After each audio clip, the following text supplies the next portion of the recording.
बिस्मिल्लाहिर्रहमानिर्रहीम अस्सलाम वालेकुम एवरीवन। आज की वीडियो में हम पीबी शैले को पढ़ेंगे, जो कि एक फ़ेमस पोइट हैं रोमांटिक एज के। और आज की वीडियो में हम इनका स्टाइल, इनके मेजर वर्क्स और इनकी कैरेक्टरिस्टिक्स ऑफ इस पोइट्री को डिस्कस करेंगे। चलिए स्टार्ट करते हैं आज की video. Shelley was born in 1792 and died in 1822। PB Shelley जो थे ये एक प्रोमिनेंट और फेमस पोइट हैं रोमांटिक एज के, और 1792 में पैदा हुए थे और 1822 में इनकी डेथ हुई थी। और ये 30 साल के थे जब इनकी डेथ हुई थी। और ऑलमोस्ट जितने भी रोमांटिक एज के पोइट्स हैं वो यंग एज में ही उनकी डेथ हो गई थी, तो इस वजह से रोमांटिक एज भी उनकी डेथ के साथ साथ ही एंड हो गई थी। नेक्स्ट है, Byron was the greatest interpreter of revolutionary iconoclast. और यहाँ पे बायरन का कंपैरिजन दिया गया है कि जो लॉर्ड बायरन थे पीबी शैले से, बायरन जो है वो ग्रेटेस्ट इंटरप्रेट करते थे रेवोल्यूशनरी आइकोनोक्लाज्म को। और यहाँ पे पीबी शैले का बताया गया है बायरन के साथ कंपैरिजन में। Shelley was the revolutionary idealist, और शैले जो थे वो रेवोल्यूशनरी आइडियलिस्ट थे। A prophet of hope and faith, और होप और फेथ को ज़्यादा एडमायर करते थे, बहुत ही होपफुल होते थे, और इनका फेथ भी बहुत होता था नेचर के ऊपर और फ्यूचर के ऊपर। He was a visionary who dreamed of the golden age, और ये एक विजनरी थे जिन्होंने गोल्डन एज को ड्रीम किया था, और उन्होंने ख्वाब देखा था एक गोल्डन एज का। नेक्स्ट है, compare to Byron, Byron genius was destructive. Byron जो थे वो डिस्ट्रक्टिव नेचर के मालिक थे, उनकी जीनियस जो थी वो डिस्ट्रक्टिव नेचर में थी। शैले वाज कंस्ट्रक्टिव, और शैले जो थे वो कंस्ट्रक्टिव नेचर के ऊपर ज़्यादा बिलीव करते थे। Byron motive impulse was pride, जो बायरन थे वो मगरूर थे, इगोइस्टिक थे। शैलेज मोटिव इम्पल्स वाज लव, और शैले जो थे ये इनकी जो इम्पल्स थी, मोटिव इम्पल्स थी, वो लव थी। मीन्स के ये लव को ज़्यादा एडमायर करते थे, और बायरन की तरह इगोइस्टिक या प्राउड नहीं थे। नेक्स्ट है, logical power. Shelley's reputation as a poet lies mainly in his lyrical power, और जो शैले की रेपुटेशन है वो एज अ पोएट जो कहाँ पे लाई करती है, उनकी लिरिकल पावर में। He is in fact the greatest lyrical poet of England, और उनको greatest lyrical poet of England भी कहा जाता है। अब हम वर्क्स पढ़ लेते हैं पीबी शैले के। Shelley wrote many long poems as well as short poems. Shelley ने बहुत सी लॉन्ग पोएम भी लिखी और शॉर्ट पोएम भी लिखी हैं। His long poems are some of which are Hellas in memoriam the triumph of life, ये इनकी लॉन्ग पोएम्स हैं। Some of his short poems are Ozymandias, ode to the west wind, O world, O life, O time, ये इनकी short poems हैं। As a poet of nature, Shelley was inspired by the spirit of love which was not limited to mankind.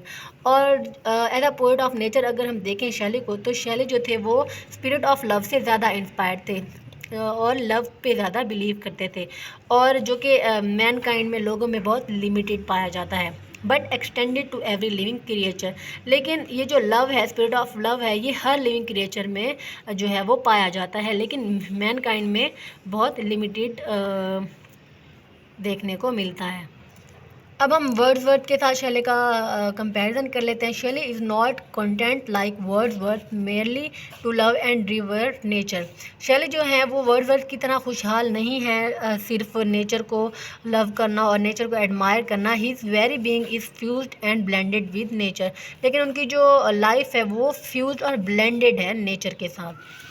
One with universe, he holds passionate communication with universe, और Shelley जो हैं वो passionate communication रखते थे universe के साथ। And become one with the lark, with the cloud and west wind, और अपने आप को मर्ज कर देते थे क्लाउड के साथ, लार्क के साथ और विंड के साथ। मीन्स के नेचर के साथ इनका पैशनेट कम्युनिकेशन होती थी, और नेचर के साथ इनको बहुत लगाव होता था। Influence of William Godwin's political justice. In his early days, Shelley came under the influence of William Godwin's political justice. और अपने अर्ली ईयर्स में जो पीबी शैले हैं वो विलियम गॉडविन्स की पॉलिटिकल जस्टिस एक वर्क है उसके इन्फ्लुएंस में आ गए थे। He saw that all established institutions kings and priests are diverse forms of evils and obstacles to happiness and progress. और उन्होंने देखा कि जितने भी इंस्टीट्यूशंस होते हैं, इदारे होते हैं गवर्नमेंट के, हुकूमत के, और जितने भी किंग्स होते हैं, प्रीस्ट्स होते हैं, वो डाइवर्स फॉर्म्स हैं, मीन्स के चेंज फॉर्म है ईविल की, बुराई की, नेगेटिविटी की और बैड थिंग्स की, एंड ऑब्स्टैकल्स और रुकावटें हैं to happiness and progress, happiness और एंड प्रोग्रेस की तरफ रुकावटें हैं जितने भी प्रीस्ट्स हैं, किंग्स हैं, जितने भी पॉलिटिकल या इस्टेब्लिश्ड इंस्टीट्यूशंस हैं।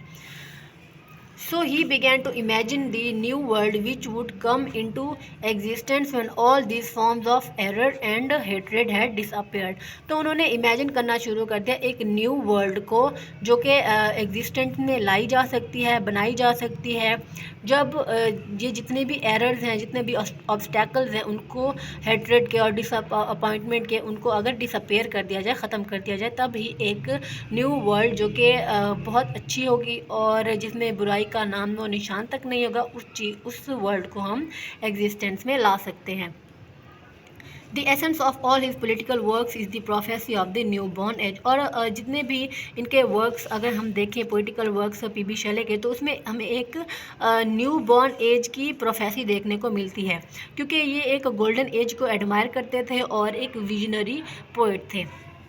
तो in conclusion we can say that PB Shelley जो थे वो एक आइडियलिस्ट थे, प्रोफेसी ऑफ फेथ थे और होप थे और एक लिरिकल पोइट थे। और ये जो नोट्स आपकी स्क्रीन पे आपको नज़र आ रहे हैं, ये बिल्कुल ऑथेंटिक नोट्स हैं और ये भी critical history of English literature की बुक से बनाए और मैंने ख़ुद बनाए, और ये बिल्कुल ऑथेंटिक नोट्स हैं। आप इनको नोट डाउन कर सकते हैं और एग्ज़ाम्स में अच्छे मार्क्स गेन कर सकते हैं।